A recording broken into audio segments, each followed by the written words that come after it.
નમસ્કાર વિદ્યાર્થી મિત્રો, મારી યુટ્યુબ ચેનલ વિદ્યાદીપમાં આપ સૌનું હાર્દિક સ્વાગત છે। મિત્રો, આજના વિડીયોની અંદર આપણે ધોરણ 8મો વિષય છે હિન્દી, તેમાં પ્રથમ સત્રનો પાઠ છઠ્ઠો। આ પાઠનું નામ છે ભરત। આ પાઠના અભ્યાસ અને સ્વાધ્યાયના જેટલા પ્રશ્નો આપેલા છે તેના જવાબો વિશે આજે આપણે આ વિડીયોની અંદર માહિતી મેળવીશું। વિદ્યાર્થી મિત્રો, જો તમે મારી ચેનલમાં નવા હોય તો મારી ચેનલને જરૂરથી સબસ્ક્રાઇબ કરો, વિડીયો લાઈક કરો, શેર કરો અને બેલ નોટિફિકેશન આઇકોન ઓન કરો, જેથી આગળના દરેક નવા વિડીયોની નોટિફિકેશન તમારા મોબાઈલની સ્ક્રીન પર મળી શકે। તો ચાલો વિદ્યાર્થી મિત્રો શરૂ કરીએ। ધોરણ 8મો વિષય છે હિન્દી, તેમાં પ્રથમ સત્રનો પાઠ છઠ્ઠો। આ પાઠનું નામ છે ભરત। આ પાઠમાં અભ્યાસ આપેલો છે, તેમાં પહેલો પ્રશ્ન છે निम्नलिखित प्रश्नों के उत्तर दीजिए। प्रश्न 1 नो पहलो प्रश्न, इस एकांकी के आधार पर बालक सर्वदमन की विशेषताओं का वर्णन कीजिए। सर्वदमन सुंदर, स्वस्थ और आकर्षक बालक है। उसका मुख अग्नि के समान दमक रहा है। उसका साहसी और निर्भय स्वभाव देखकर आश्चर्य होता है। सिंह शावक के साथ खेलने में वह जरा भी नहीं डरता। शावक की मां सिंह का भी उसे भय नहीं है। वह इतना आठी है कि तपस्विनियों के समझाने का उस पर कोई असर नहीं होता। उसके हाथ में चक्रवर्ती सम्राट के लक्षण है। उसे खिलौने से स्वाभाविक लगाव है। बीजो प्रश्न, सर्वदमन के व्यवहारों को देखकर दुष्यंत के मन में कौन कौन से विचार आते थे? जवाब, सर्वदमन का साहस, निर्भयता और बालठ देखकर दुष्यंत बहुत आनंदित होते हैं। उनके मन में सर्वदमन के प्रति प्रेम उमड़ आता है। सर्वदमन के मुख पर अग्नि जैसी दमक देखकर उन्हें आश्चर्य होता है। उन्हें लगता है कि यह निश्चय ही किसी तेजस्वी वीर का पुत्र है। बालक के हाथ में चक्रवर्तियों जैसे लक्षण और उसकी कमल जैसी हथेली देखकर वे आनंद और आश्चर्य में डूब जाते हैं। सर्वदमन के हाथ से सिंह शावक छड़ाते समय वे बालक के हाथ का स्पर्श कर अत्यंत सुख का अनुभव करते हैं। वे सोचते हैं कि जब उन्हें इतना सुख होता है तो जिस भाग्यवान का यह बेटा है उसे कितना सुख होगा। इस प्रकार सर्वदमन के व्यवहारों को देखकर दुष्यंत के मन में तरह तरह के विचार आते थे। त्यार पछी प्रश्न नंबर 2 छे, इस एकांकी में निहित पात्रों का अंतर्निहित मूल्य बताइए। पेलू छे दुष्यंत। राजा दुष्यंत कोमल हृदय के व्यक्ति है। बालक सर्वदमन की बाल चेष्टाएं उन्हें मुग्ध कर देती है। उसके प्रति राजा के मन में स्नेह उमड़ने लगता है। वे सोचते हैं कि यह उनका पुत्र होता तो कितना अच्छा होता। फिर ऐसी घटनाएं घटती है जिनसे सिद्ध हो जाता है कि बालक सर्वदमन उन्हीं का पुत्र है। तब दुष्यंत के आनंद की सीमा नहीं रहती। उनका पितृ हृदय वात्सल्य से भर जाता है। त्यार पछी बीजू छे सर्वदमन। सर्वदमन असाधारण बालक है। आश्रम की तपस्विनियां उसे सिंह शावक को छोड़ देने के लिए समझाती है, पर वह उनकी बात नहीं मानता। दुष्यंत से वह जरा भी परिचित नहीं है, फिर भी वह उनके कहने पर सिंह शावक को छोड़ देता है। उसकी सूरत भी दुष्यंत की सूरत से मिलती है। अपराजित नामक रक्षा सूत्र भी प्रमाणित कर देता है कि सर्वदमन दुष्यंत का ही पुत्र है। इस प्रकार पिता और पुत्र दोनों एक दूसरे से अनजान हैं, फिर भी उनके बीच पिता पुत्र जैसी भावधारा बहने लगते हैं। त्यार पछी प्रश्न नंबर 3, निम्नलिखित परिच्छेद को ध्यान पूर्वक पढ़कर दिए गए प्रश्नों के उत्तर दीजिए। विद्यार्थी मित्रों, अहीं जे फकरो आपेलो छे कृषि वैज्ञानिकों के अनुसार आ पेरेग्राफ छे तेमांथी नीचे जेटला प्रश्नों छे तेना जवाबो आ पेरेग्राफ मांथी शोधीने आपवाना छे। तो चालो जोईए।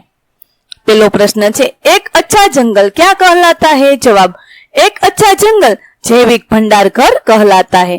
बीजो प्रश्न, जंगल को ज्यादा छाटने या खत्म करने से क्या नुकसान होता है? जवाब, जंगल को ज्यादा छाटने या खत्म करने से अत्यंत उपयोगी और जरूरत के समय काम आने वाली बहुमूल्य वस्तुएं नष्ट हो जाती है। त्रीजो प्रश्न, इस परिच्छेद को उचित शीर्षक दीजिए। तो शीर्षक आप्યું છે जंगल की सुरक्षा हमारा कर्तव्य। ત્યાર પછી ચોથો પ્રશ્ન, પર્યાયવાચી શબ્દ લીખીએ જંગલ તો તેનો સમાનાર્થી શબ્દ વન, ઘર તો ગૃહ કે આવાસ અને બહુ તો તેનો સમાનાર્થી શબ્દ અધિક। ત્યાર પછી પ્રશ્ન નંબર 5 છે, इस परिच्छेद आधारित 2 प्रश्न बनाइए। तो आ फकराना आधारे 2 प्रश्न बनाव्या छे। पहलो प्रश्न, जंगलों की सुरक्षा क्यों आवश्यक है? बीजो प्रश्न, जंगल हमारे लिए महत्वपूर्ण क्यों है? ત્યાર પછી પ્રશ્ન નંબર 4 છે, सोच अपने अपने। તેમાં પહેલો પ્રશ્ન છે, आपको कौन सा टीवी प्रोग्राम अच्छा लगता है, क्यों? 10-15 वाक्यों में वर्णन कीजिए। विद्यार्थी मित्रों, તમે ટીવી જોતા હશો, તેમાં તમને સૌથી વધારે શું ગમે છે તે તમારે લખવાનું છે અને તમને એ જોવું વધારે કેમ ગમે છે તેના વિશે તમારે વર્ણન કરવાનું છે। आजकल टीवी के विविध चैनलों पर कई प्रोग्राम दिखाए जाते हैं। सीआईडी, क्राइम पेट्रोल, रसोई शो, सास बिना ससुराल, समाचार बड़े अच्छे लगते हैं। कुछ तो लोग कहेंगे तारक मेहता का उल्टा चश्मा आदि प्रोग्राम बहुत लोकप्रिय है। इन प्रोग्रामों में तारक मेहता का उल्टा चश्मा नामक कार्यक्रम मुझे बहुत अच्छा लगता है। यह स्वच्छ पारिवारिक कार्यक्रम है। इसमें गोकुलधाम सोसाइटी के सभ्यों के जीवन से संबंधित विविध प्रसंगों और घटनाओं का सुंदर चित्रण किया गया है। जेठालाल, दयाबेन, डॉक्टर हाथी, बबीता जी, सोढ़ी और टप्पू सेना आदि पात्रों का अभिनय शानदार है।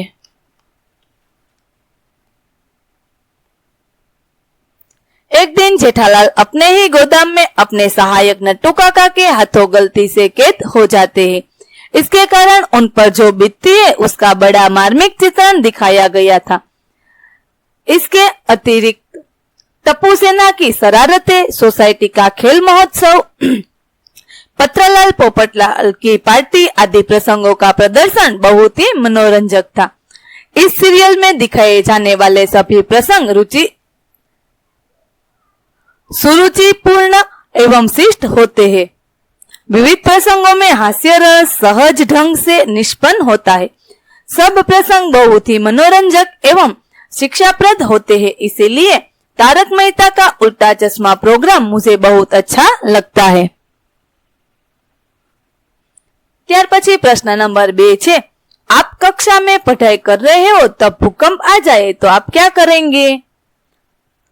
कक्षा में पढ़ाई करते समय यदि भूकंप आ जाए तो मैं खड़ा होकर जोर से चिल्लाऊं, भागो भागो जल्दी बाहर निकल जाओ, भूकंप आया। और ऐसा चिल्लाते हुए साथियों के साथ में शाला भवन से बाहर आ जाऊंगा। ત્યાર પછી પાઠ 6 નું સ્વાધ્યાય આપેલું છે। તેમાં પહેલો પ્રશ્ન છે, प्रश्नों के उत्तर दीजिए। प्रश्न 1 નો પહેલો પ્રશ્ન, ऋषियों ने बालक का नाम सर्वदमन क्यों रखा? जवाब, बालक वन के पशुओं के बच्चों के साथ निडर होकर खेलता था। उसके इसी साहसी और निर्भीक स्वभाव के कारण ऋषियों ने उसका नाम सर्वदमन रखा था। बीजो प्रश्न, दुष्यंत बालक के प्रति आकृष्ट क्यों हो रहे थे? जवाब, बालक स्वस्थ, सुंदर, निर्भीक तथा हठीला था। उसकी इन्हीं विशेषताओं पर मुग्ध होकर दुष्यंत उसके प्रति आकृष्ट हो रहे थे। ત્યાર પછી ત્રીજો પ્રશ્ન છે, दुष्यंत ने पूर्ववंशीय जीवन की कौन सी 2 रीतियां बताई? जवाब, दुष्यंत ने पूर्ववंशीय जीवन की ये 2 रीतियां बताई। पहली, वे युवावस्था में महलों में रहकर पृथ्वी की रक्षा और पालन करते हैं। बीजू, वृद्धावस्था में वे तपस्वियों के आश्रम में वृक्षों के नीचे कुटी बनाकर रहते हैं। ત્યાર પછી પ્રશ્ન નંબર 2 છે, चित्रों का अवलोकन करके अपने शब्दों में कहानी लिखिए। વિદ્યાર્થી મિત્રો, અહીં જે ચિત્રો આપેલા છે તે ચિત્રો પ્રમાણે આપણે વાર્તા બનાવવાની છે અને વાર્તા લખવાની છે। તો ચાલો વાર્તા બનાવી છે તે જોઈએ। વાર્તાનું નામ છે लकड़हारा और देवदूत। एक लकड़हारा था, वह रोज जंगल में जाता, लकड़ियां काटता और इन्हें बाजार में बेच देता था। इन पैसों से ही उसके परिवार का गुजारा होता था। एक दिन लकड़हारा एक पेड़ पर चढ़कर उसकी एक डाल काट रहा था। पेड़ नदी के किनारे था। अचानक उसकी कुल्हाड़ी उससे हाथ से छूट गई और नीचे नदी में जा गिरी। लकड़हारा पेड़ से उतरा पर उसे तैरना नहीं आता था, अतः उदास होकर वही बैठ गया। संयोग से एक देवदूत वहां से गुजरा। उसकी दृष्टि लकड़हारे पर पड़ी। उसने लकड़हारे से उसकी उदासी का कारण पूछा। लकड़हारे ने उसे नदी में अपनी कुल्हाड़ी गिरने की बात बताई। देवदूत ने कहा, तुम घबराओ मत, मैं नदी से तुम्हारी कुल्हाड़ी निकाल दूंगा।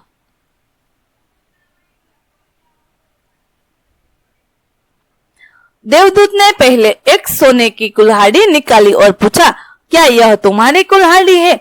लकड़हार ने कहा, नहीं, यह मेरी कुल्हाड़ी नहीं है। तब देवदूत ने चांदी की कुल्हाड़ी निकाली। लकड़हारे ने कहा, यह भी मेरी कुल्हाड़ी नहीं है। अंत में देवदूत ने लोहे की कुल्हाड़ी निकाले। उसे देखकर लकड़हारा खुशी से चिल्ला उठा, हाँ, यही मेरी कुल्हाड़ी है। देवदूत लकड़हारे की ईमानदारी पर बहुत खुश हुआ। उसने सोने और चांदी की कुल्हाड़ियां भी लकड़हारे को इनाम के रूप में दे दी।